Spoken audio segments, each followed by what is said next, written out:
कि कुछ उस वक्त के लोगों ने अगर कंट्रोल किया हो और गलत कुरान आप तक पहुंचाई हो, आपके कौम तक पहुंचाई हो, तो इसकी क्या श्योरिटी है कि आप उससे बच पाए हो, या फिर ये एक जैसे एक प्रिंट, एक कोई कुरान जो है नकली कुरान छाप दे? कुरान को नाजिल हुए 1400 साल से ज्यादा हो रहे हैं। अब अगर किसी ने छुपाया होगा तो कहीं और सबूत होगा ना उसको छुपाने का। वो सबूत लाइए, हम मानते हैं, हम उसको देखेंगे कि वो सबूत कैसा है।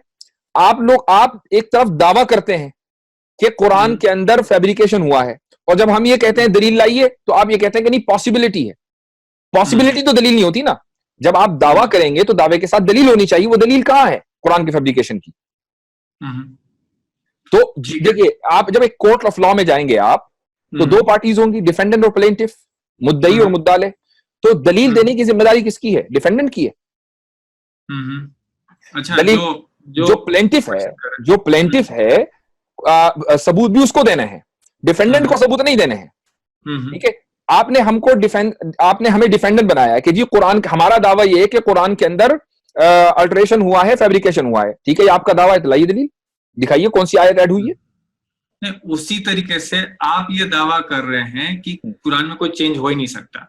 मैं आपसे ये सवाल कर रहा हूं कि जब कुरान अपने पन्नों को नहीं बचा सकता, तो ये कैसे मान लिया जाए कि वो अपने लाइनों को नहीं बचा पाएगा? आप कह रहे हैं कि नहीं, कोई किताब जो प्रिंट कर सकता है, कुछ अरसे तक वो छिप सकता है। इसलिए कि जब हम देखिए, हमारा दावा क्या है, हमने कभी ये दावा नहीं किया कि कुरान की जो कॉपी है ना, वो हमेशा से महफूज है और उसके अंदर कोई चेंज नहीं हो सकता। ये हमारा दावा कभी था ही नहीं।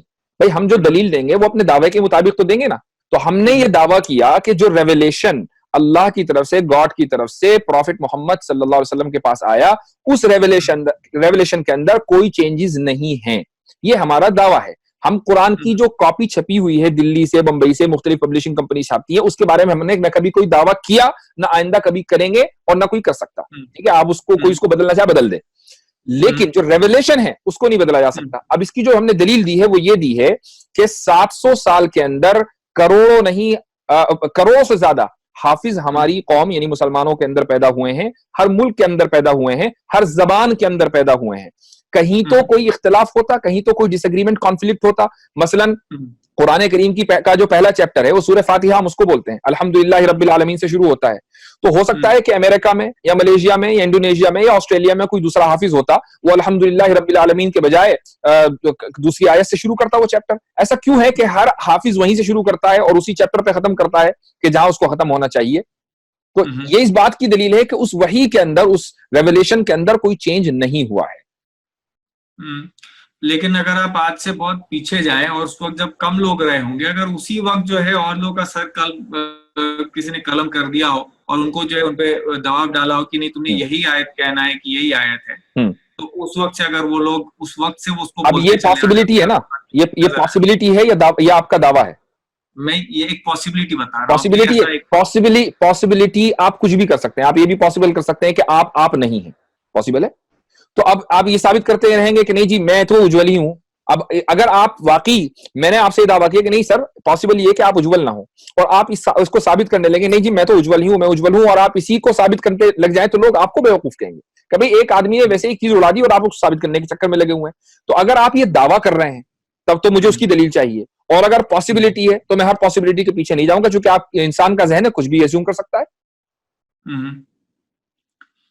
ठीक है, तो लेकिन एज अ पॉसिबिलिटी अब एक पॉसिबिलिटी एग्जिस्ट करती है जिसकी दलील मैंने आपको दी कि ये पॉसिबिलिटी क्यों है।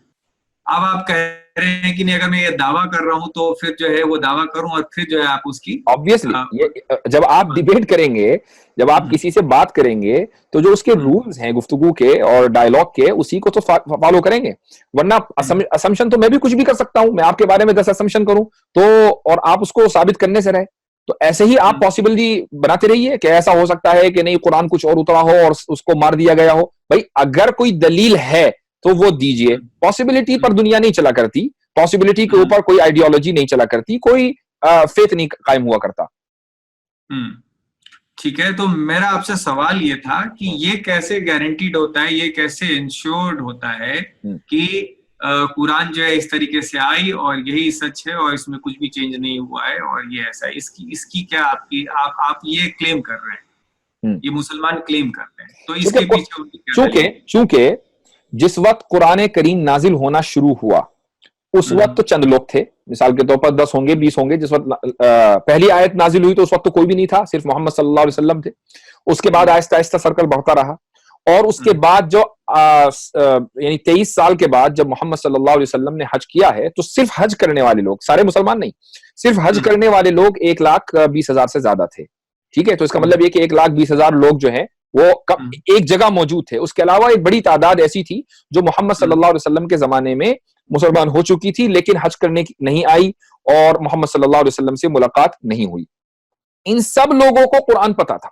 ठीक है, अब अच्छा दूसरी बात यह कि कुरान करीम आखिर वक्त तक नाजिल होता रहा, ऐसा नहीं कि सारा कुरान पहली रात में नाजिल हो गया, नहीं, बल्कि 23 साल में नाजिल हुआ है। तो अब अगर कहीं अल्टरेशन होता तो जिस तरीके से पहले दिन अल्टरेशन पॉसिबल था ऐसे ही लास्ट डे भी पॉसिबल था। समझ रहे ना बात? अब मान लीजिए लास्ट डे जिस वक्त मुसलमानों की तादाद 2 लाख है उस वक्त कोई अल्टरेशन हुआ तो क्या यह पॉसिबल है कि 2 लाख के 2 लाख एक चीज को जो उनके सामने हो रही है और जो गलत हो रही है उसको हजम कर जाएं और आगे वाली जनरेशन को भी वही झूठ बात बताएं और वो फेक न्यूज चलते चलते करोड़ों और मिलियंस और बिलियंस लोगों तक पहुंच जाए? ऐसा कैसे पॉसिबल है? ये तो लॉजिकली नहीं है। तो आप जो है आप इसको, वही मैं कह रहा हूं कि ये नंबर्स गेम है, नंबर के बेसिस पे आप कह रहे हैं कि चूंकि 1 लाख हो गए तो इसीलिए ये पॉसिबल नहीं, ये आपकी दलील है। इसलिए देखिए, कोई भी चीज जब खबर कोई न्यूज हम तक पहुंचती है, मिसाल के तौर पर एक, और ये भी एक बाय द वे बिल्कुल मैं कॉमन सेंस की बात कर रहा हूं, एक आदमी आपसे आकर ये कहता है कि भाई फला जो दोस्त है मैंने उसको वहां देखा और आपको ये मालूम है कि वो उस वक्त वहां नहीं होना चाहिए, तो आप यकीन नहीं करेंगे, आप कहेंगे नहीं नहीं नहीं ऐसा नहीं हो सकता, तुम्हें मुगालता हुआ होगा, तुमने किसी और को देखा होगा। एक दूसरा आदमी आकर आपसे कहता है कि नहीं मैंने उसको वहां देखा है, अब आपके जहन में शक पैदा हो गया। तीसरा और चौथा और 10 आदमी आपसे आकर कहें तो आपको यकीन हो जाएगा कि हाँ यकीनन वो वहीं था। तो ये नंबर गेम है कि नहीं है? क्यों आपको यकीन हुआ? आपको तो यकीन नहीं होना चाहिए। इसका मतलब यह हुआ कि यह कॉमन सेंस है कि जब ज्यादा लोग एक जैसी बात करेंगे तो उस बात के सच होने का यकीन होता है। हाँ, अगर मान लीजिए 10 लोग एक बात करते हैं कि आपके दोस्त को मैंने वहां देखा, लेकिन एक 11वां आदमी आपसे आकर कहता है कि नहीं मैंने तो नहीं देखा, मैं भी वहीं था लेकिन मैंने तो नहीं देखा। अब आपके दिल में जो पुराना फेथ है ना वो रीइंस्टेट होना शुरू हो जाएगा कि हाँ नहीं 10 लोगों को मुखालता हो सकता है। हमारे यहां तो वो भी नहीं है। अगर 1 लाख लोगों ने कुरान करीम की एक आयत को सुना तो एक आदमी तो डिफर करता, एक ने भी डिफर नहीं किया। इसका मतलब यह कि 1 लाख के 1 लाख इस बात पर एग्री करते हैं कि ये कुरान करीम की जैसी आयत हमने देखी है सुनी है वैसी ही है, तो अब हमें यकीन क्यों ना पैदा हो? अब जो आप ये मिसाल दे रहे थे 10 लोग एक बात कह रहे हैं और एक बंदा जो है आके दूसरी बात कह रहा है, वो 10 लोग अगर उसे एक बंदे को पकड़ के उसको कत्ल कर दें और वो बात मुझ तक ना पहुंचा पाए तो जो सिर्फ 10 लोग हैं तो मैं उनकी बात को फिर समझूंगा कि हाँ यही सही है, जबकि अगर वो उन्होंने उनका कत्ल नहीं किया होता तो फिर मुझ तक जो है अलग बात पहुंचती। हाँ बात ठीक है, लेकिन आपको अगर ये मालूम हो जाता कि उन 10 लोगों ने मिलकर 11वें आदमी का कत्ल कर दिया तो आपके जहन में डाउट हो सकता था कि यार उस 11वें आदमी को कुछ सही बात मालूम थी इसलिए 10 के 10 लोगों ने उसको कत्ल कर दिया। लेकिन अगर आपको मालूम ही नहीं है और ना ऐसा हुआ, ठीक है, ना ऐसा हुआ ना आपको मालूम है, तो अब आप महज इस जस्तजू में लगेंगे भाई हो सकता है कि 11वां आदमी भी हो और हो सकता है कि 10 लोगों ने 11वें को कत्ल कर दिया हो, तो हो सकता है आप कब तक चलेंगे भाई? जिन 10 लोगों ने आपको इंफॉर्मेशन दी है उसी की तो बात मारेंगे। क्या इस दुनिया के अंदर जो कोर्ट सिस्टम है उसके अंदर ऐसा नहीं होता कि जितने ज्यादा विटनेसेस होते हैं उतनी ज्यादा उन्हीं की बात मानकर फैसला दिया जाता है? सुप्रीम कोर्ट के अंदर जो फैसले होते हैं क्या आप उनसे डिसएग्री इस बुनियाद पर कर सकते हैं कि हो सकता है कि इनके पास सही इंफॉर्मेशन ना हो? तो जो चीज आपको इल्म देने वाली, यकीन देने वाली है, आप उसको मानते हैं कि नहीं मानते? बिल्कुल ऐसे ही 1 लाख लोग विटनेस हैं, 1 लाख से ज्यादा, और कोई उसके खिलाफ विटनेस नहीं है, सारे के सारे एक ही बात कर रहे हैं, ठीक है? तो अब आपको यकीन क्यों ना हो? ये तो एक कॉमन सेंस की बात है, उस कॉमन सेंस को आप कैसे डिनाई कर सकते हैं? इन्नल कुरआन लनूर यतफज्जरु फी जनबाती यरफउनी इंद मलीकिल खल्क़ लिअअला अद-दरजात। इन्नल कुरआन लनूर यतफज्जरु फी जनबाती यरफउनी इंद मलीकिल खल्क़ लिअअला अद-दरजात।